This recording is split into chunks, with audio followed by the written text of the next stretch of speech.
Hey, it's your buddy AJ from the Y-Files. And Hecklefish. Right, and Hecklefish. We just wanted to tell you that if you want to start a podcast, Spotify makes it easy. It'd have to be easy for humans to understand it. Will you stop that? I'm just saying. Spotify for podcasters lets you record and edit podcasts from your computer. I don't have a computer. Do you have a phone? Of course I have a phone. I'm not a savage. Well, with Spotify, you can record podcasts from your phone, too. Spotify makes it easy to distribute your podcast to every platform, and you can even earn money. I do need money. What do you need money for? You kidding? I'm getting killed on Guppy support payments. These 3 ex-wives are expensive. What, you don't want to support your kids? What are you, my wife's lawyer now? Never mind. And I don't know if you noticed, but all Y-Files episodes are video, too. And there's a ton of other features, but we can't be here all day. Will you settle down? I need you to hurry up with this stupid commercial. I got a packed calendar today. I'm sorry about him. Anyway, check out Spotify for podcasters. It's free, no catch, and you could start today. Are we done? We're done, but you need to check your attitude. Excuse me, but I don't have all day to sit here and talk about Spotify. Look, this would go a lot faster if you would just let me get through it without... This is our future. The United States of America endures a second civil war, killing millions. Immediately after that, a world war begins. Nuclear weapons are used. Billions are killed. The aftermath leaves the earth in ruins. Electric grids are down. Food becomes scarce. Disease is rampant. Society breaks down. Then in 2038, all computers go offline. Civilization is set back several hundred years. The world enters a second dark age. Only by changing events in our past and present can we avoid this nightmare of a future. In 1998, in a small town in Florida, John Titor was born. In the year 2036, John, a temporal soldier, would be sent back in time. His mission? Save the world.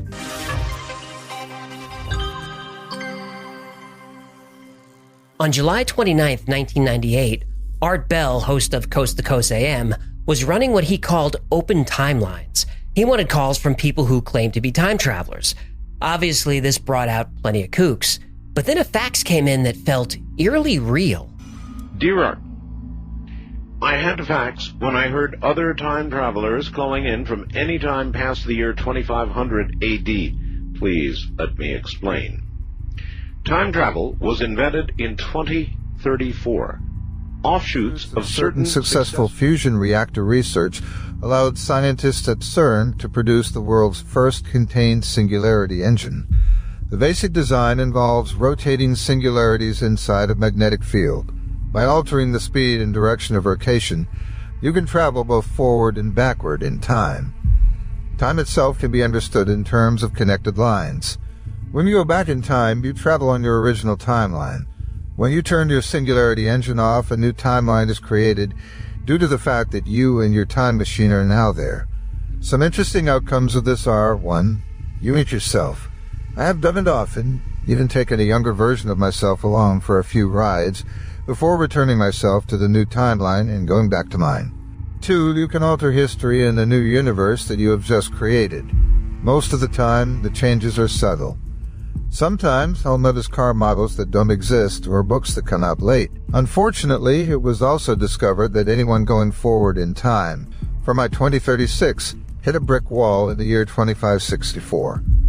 Please pray that we discover the reason why there is no apparent future after 2564. A few days later, a second fax came in. Dear Mr. Bell, I'm glad you're back. I faxed this information to you the day before you left the air. As I said then, I'm a time traveler. I have been on this world line since April of this year, and I plan to leave soon. Typically, time travelers do not purposely affect the world lines they visit. However, this mission is unusually long, and I've grown attached to some of the people I have met here. Anyway, for my own reasons, I have decided to help this world line by sharing information about the future with a few people, in the hope that it will help their future. I realize my claims are a bit difficult to accept, so I will send the following once I know you have received this fax. A few pages from the operations manual of my time machine, and a few colored photographs of my vehicle. If you wish to contact me, I will be happy to share with you the nature of time, the physics of time travel, and some of the events of your future. Art Bell didn't hear from this person again, which was too bad because he offered to show proof. Everybody who heard that broadcast wanted to see a working time machine, learn the science behind time travel, and know events from the future. 2 years later, they would get their wish. A little over 2 years after the time traveler sent faxes to Art Bell, a user who called himself Time Traveler Zero and later John Titor created an account on a message board called the Time Travel Institute. On November 2nd, 2000, he submitted his first post. Greetings. I am a time traveler from the year 2036. I am on my way home after getting an IBM 5100 computer system from the year 1975. My time machine is a stationary mass temporal displacement unit manufactured by General Electric.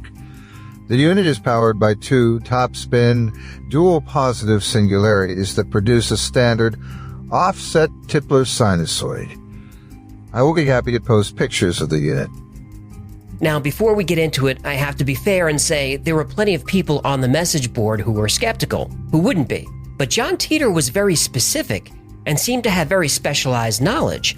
First off, a Tipler sinusoid or Tipler cylinder is a theoretical method of time travel outlined in a paper by Frank Tipler in 1974. So we're off to an interesting start. But what about the IBM 5100? Why would anyone with the technology to travel through time need a computer that was, in 2036, about 80 years old? Well, John Titor said the 5100 was needed to debug legacy computer programs in 2036 because Unix has a problem in 2038. Well, that's true.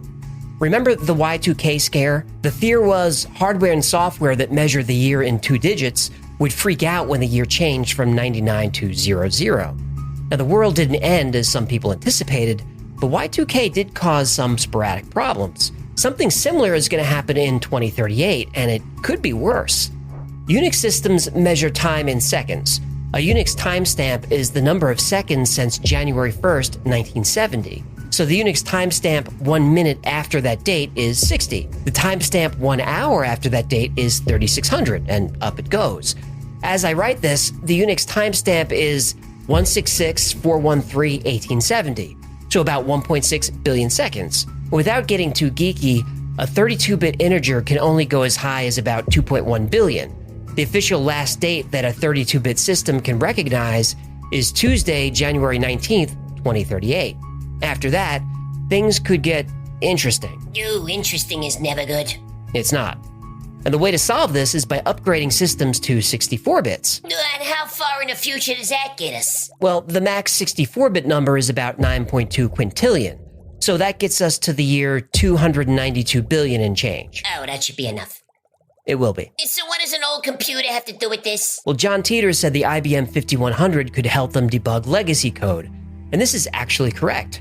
Most personal computers, like the IBM 5100, could only support the basic programming language.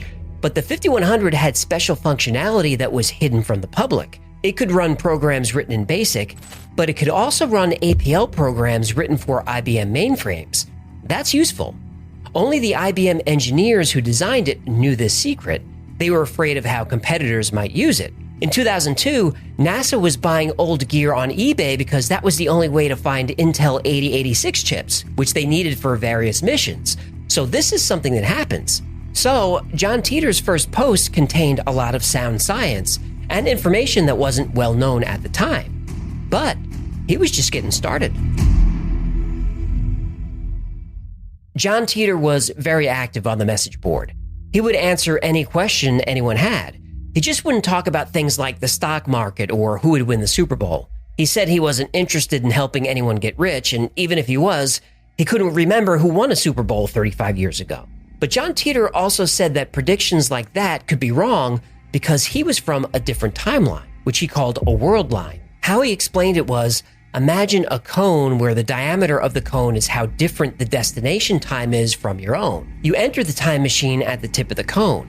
The further backward or forward in time you go, the larger the divergence. Titor said that when he arrived in the year 2000, the divergence was about 1 or 2%. Now that's not a lot, but it's enough where different teams could win different games. What Titor is describing is the many worlds interpretation of quantum mechanics, where anything that can possibly happen does happen, it just happens in a different timeline. Titor specifically referred to the Everett-Wheeler model, which again shows a good grasp of quantum mechanics and the scientists working in the field. And even though John Titor wouldn't make petty predictions, he would describe his life and the future in detail. John said that in the early 2000s, there would be a Waco-type event every month that steadily gets worse. The Civil War in the United States starts in 2004, and the war affects everyone. At the age of 13, John joins a shotgun infantry unit called the Fighting Diamondbacks, and the war continues until 2015 and finally ends with what he calls a very short World War III. Taking advantage of America's weakness, Russia attacked cities in the United States, China, and Europe. The United States retaliated, and as a result, 3 billion people are killed. The only people to survive are the ones who don't live in the big cities. In the aftermath of the war, the United States is split into 5 separate regions.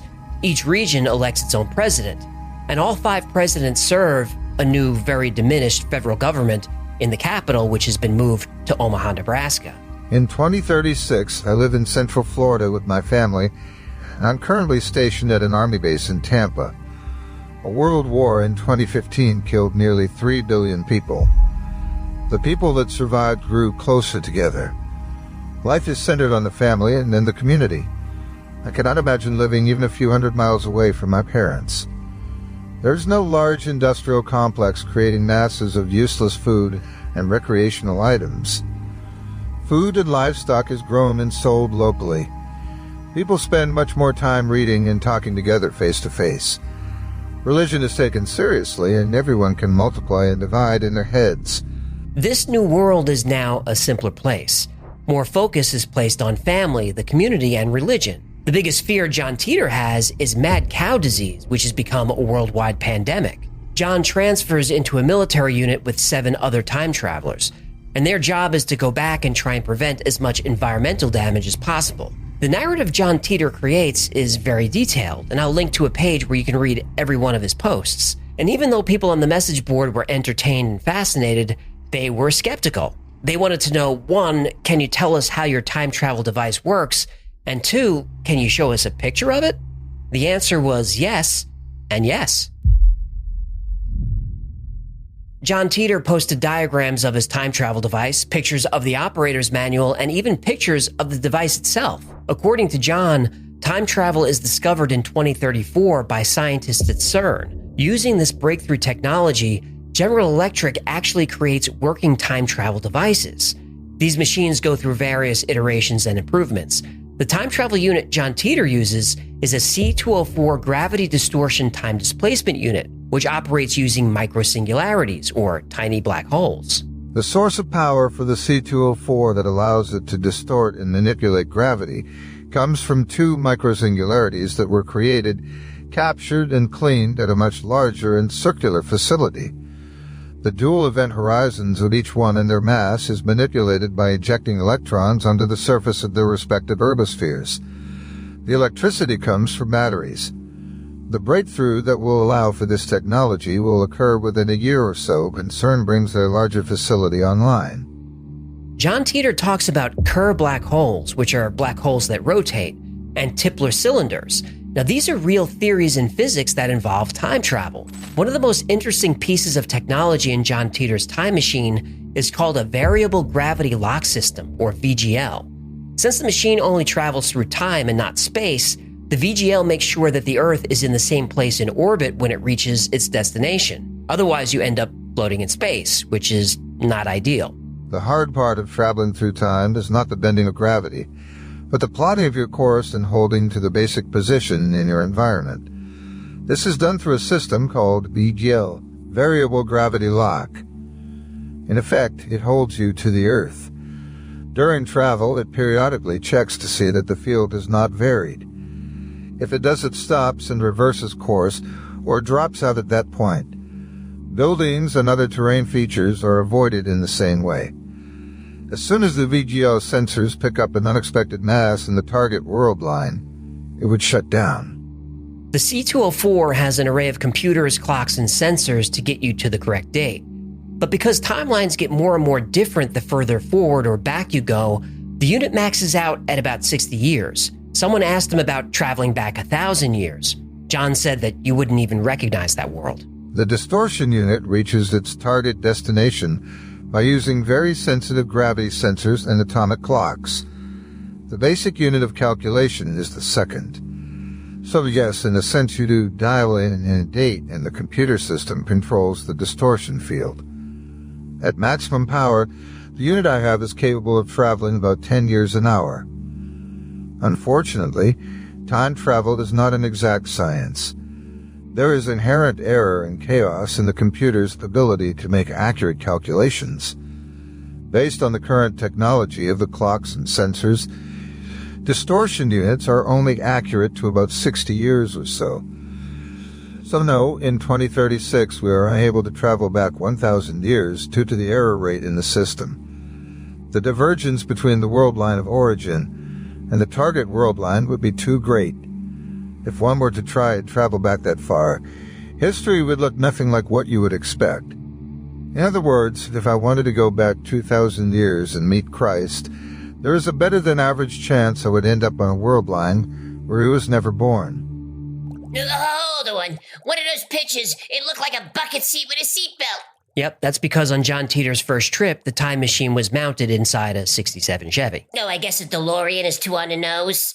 Well, the reason for the Chevy and why John later moved the machine to a truck is because the C-204 is heavy. It needs a vehicle with a suspension that can handle the weight. Plus, the time machine has to be mobile. Since it only travels through time and not space, you have to drive to your physical destination first and then move through time. He chose those vehicles because they blend into the times he was traveling to. No, did he say what it feels like to time travel? Like, does it hurt?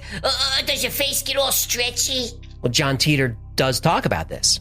The gravity field generated by the unit overtakes you very quickly. You feel a tug toward the unit similar to rising quickly in an elevator, and it continues to rise based on the power setting the unit is working under. At 100% power, the constant pull of gravity can be as high as 2 Gs or more, depending on how close you are to the unit. There are no serious side effects, but I try to avoid eating before a flight. No bright flash of light is seen. Outside, the vehicle appears to accelerate as the light is bent around it. We have to wear sunglasses or close our eyes, as this happens due to a short burst of ultraviolet radiation. Personally, I think it looks like you're driving under a rainbow. After that, it appears to fade to black and remains totally black until the unit is turned off. We're advised to keep the windows closed as a great deal of heat builds up outside the car. The gravity field also traps a small air pocket around the car that acts as your only O2 supply, unless you bring compressed air with you. 2 Gs, ugh. I could never time travel because of my IBS. That's TMI. No, it's IBS. Never mind. Naturally, people were skeptical of all this technology, but John Titor didn't really care. My goal is not to be believed. Most people do not take news of the war very well, but I find that everyone believes it's inevitable. I watch every day what you are doing as a society. While you sit by and watch your constitution being torn away from you, you willfully eat poisoned food, buy manufactured products no one needs, and turn an uncaring eye away from millions of people suffering and dying all around you. Perhaps I should let you all in on a little secret. No one likes you in the future. This time period is looked at as being full of lazy, self-centered, civically ignorant sheep. Perhaps you should be less concerned about me and more concerned about that. You know, he makes a lot of good points, but there's no reason to be a dick about it. John Titor's face was never seen, his voice was never heard, and John Titor is not his real name, so there's not much we know about him. But one person did have a close relationship with John, or at least claimed to. Pamela Moore. Pamela was very active on the message boards and spent a lot of time chatting with John over IM. Before John Titor left, he said he would make a departure video and send it to Pamela. How's she supposed to know the video's legit? Well, because John provided Pamela with a secret song to act as a password. This is something only the two of them know, so she could identify imposters. And to this day, the departure video has not arrived, and Pamela has never revealed the secret song. On March 24th, 2001, John Titor would leave his final message and some words of wisdom. I will be leaving this world line shortly, and this will be my final post. There are only a handful of people who will know exactly when I will be leaving, and I'm sure they will let you know when I'm gone. In the last few days, I have found your choice of topics quite interesting, and from an objective viewpoint, I think it collectively answers one of your own questions. If time travel is real, where are all the time travelers? In the past, I've stated that, quite frankly, you all scare the hell out of me, and I'm sure other temporal drivers would feel the same. But now I have an expanded explanation. A while ago, I related an experience I had with my parents while we were driving down a highway. Every now and then, we would pass someone who was in obvious distress with their vehicle. I was amazed that so many people could pass them without stopping to help. Their explanation was fear. The risk of helping someone was too great, and with today's technology, it probably had a cell phone anyway. If they didn't, the walk to a gas station would be good for them and teach them a lesson for running out of gas. This is why time travelers do not show themselves. In trying to help you, we put ourselves at great risk, and there's really no point to it. I already know you won't pay any attention or believe me because we've already been through it on this world line. Besides, I think the walk to the gas station will do you some good. I also want to thank Pamela for helping me with the email and everyone else who asked intelligent and insightful questions. I have learned a great deal. My parting thought revolves around something JC has been harping on since day one. No, I do not have a secret agenda, but I've been paying a great deal of attention to your world line. My interaction with you was not a direct mission parameter, but it was a secondary mission protocol based on standing orders given to all temporal drivers. That secondary objective is basically to gather as much information about a world line based on a set of observable variables when we first arrive. Your world line met those conditions. What amazes me is why no one here wonders why Y2K didn't hit them at all. Bring a gas can with you when the car dies on the side of the road. Farewell, John. And John Titor was gone and hasn't been heard from since. But that was really just the beginning of the legend. When the John Titor story first landed in 2001, it was a sensation. But as the years went on, we've been able to see the accuracy of John's predictions. John predicted a civil war in the United States that would begin in 2005. Obviously, that didn't happen. But you can make the case that America has never been more divided than it is today. Thanks, Twitter. 20% of adults in a recent survey said they believe a civil war is likely within the next 10 years. That's a high percentage. And John Titor predicted a nuclear war in 2015, and that too didn't happen. But considering current world events, the last time we were this close to nuclear war was the Cuban Missile Crisis. I actually think we're in more danger now. He predicted there would be no Olympic Games after 2004. Now, he was wrong about that, but there were no 2020 Olympics. John Titor did get a few things right. There was a mad cow disease outbreak in the early 2000s. It's America's first confirmed case of bovine spongiform encephalitis in 6 years. BSE is mad cow disease, a potentially deadly brain-wasting infection that can be transferred to humans. When John Titor was posting in early 2001, most people were still accessing the internet with a dial-up modem. John said in the future, the internet would look more like their current cell phone system. That's exactly right. He said that in the future, the entertainment industry would be decentralized, and anyone would be able to create video which could be watched by many people. More people watch YouTube than watch the networks or even go to the movies. John Titor was right again. He predicted breakthroughs in high-energy physics at CERN. In 2013, the Higgs boson was confirmed. Stephen Hawking originally thought that everything that enters a black hole disappears forever. Titor said that Stephen Hawking made a mistake about this. Stephen Hawking did later change his mind. Now, many of these predictions could be dismissed as educated guesses by someone who was intelligent and knew a lot about science and technology. But there's no denying that John Titor was right. As for the predictions John Titor got wrong, true believers, and there are still a lot of those, always fall back on the many worlds theory. Sure, many of John Titor's predictions were wrong in our timeline, but they came true in other timelines, and there's no way to prove this wrong.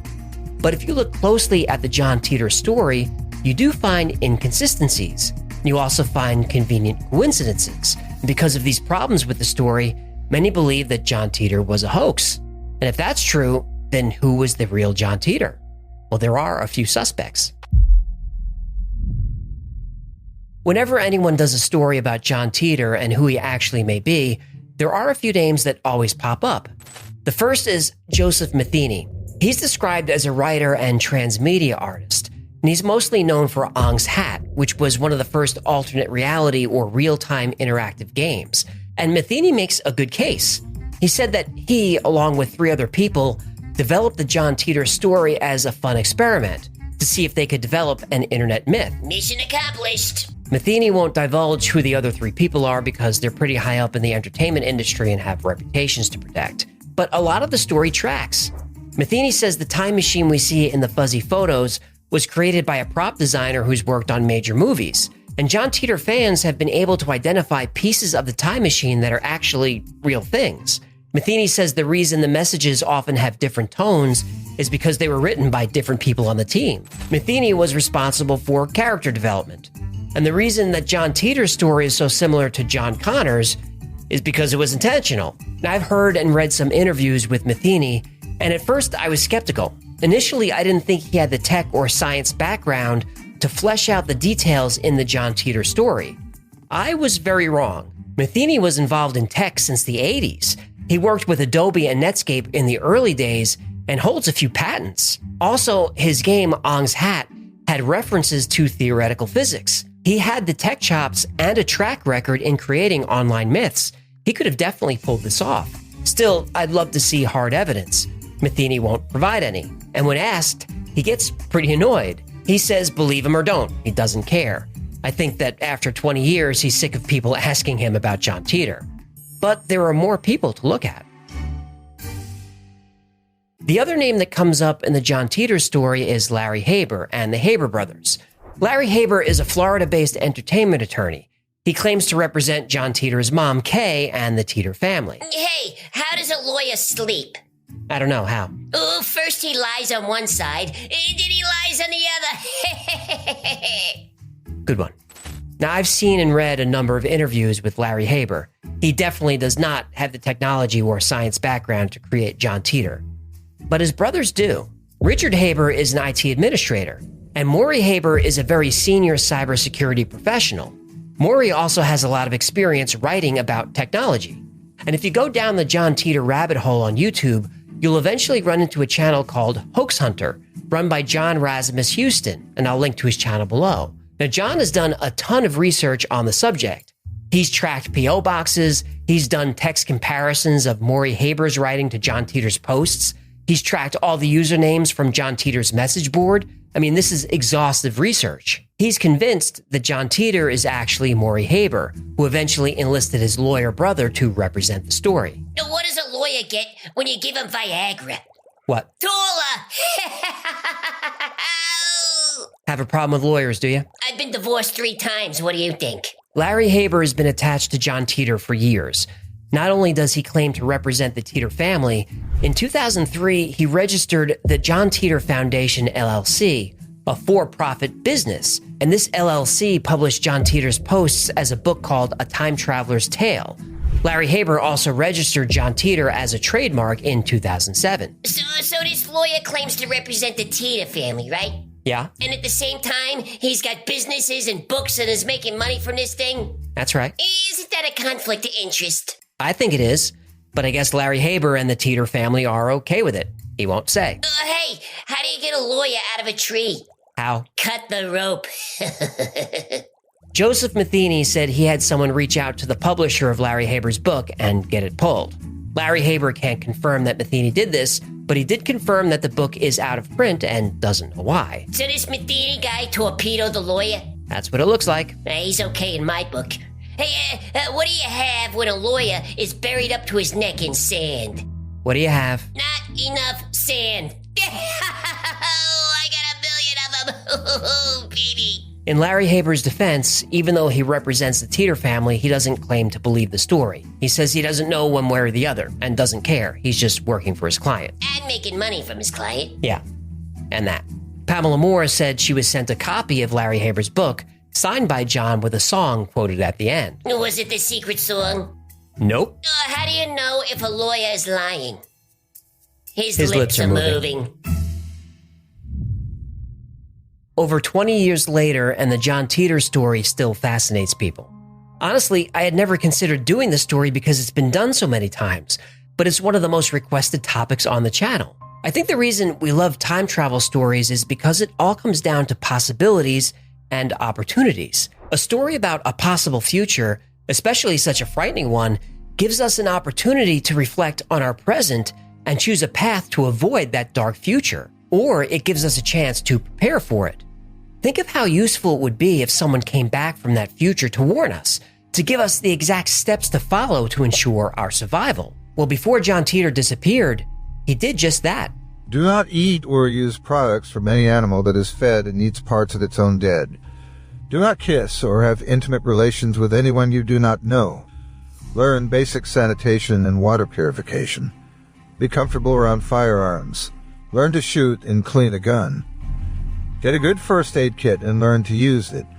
Find 5 people within 100 miles that you trust with your life and stay in contact with them. Get a copy of the U.S. Constitution and read it. Eat less. Get a bicycle and 2 sets of spare tires. Ride it 10 miles a week. Consider what you would bring with you if you had to leave your home in 10 minutes and never return. Now, I don't know if the story of John Titor is real. I don't think we'll ever know.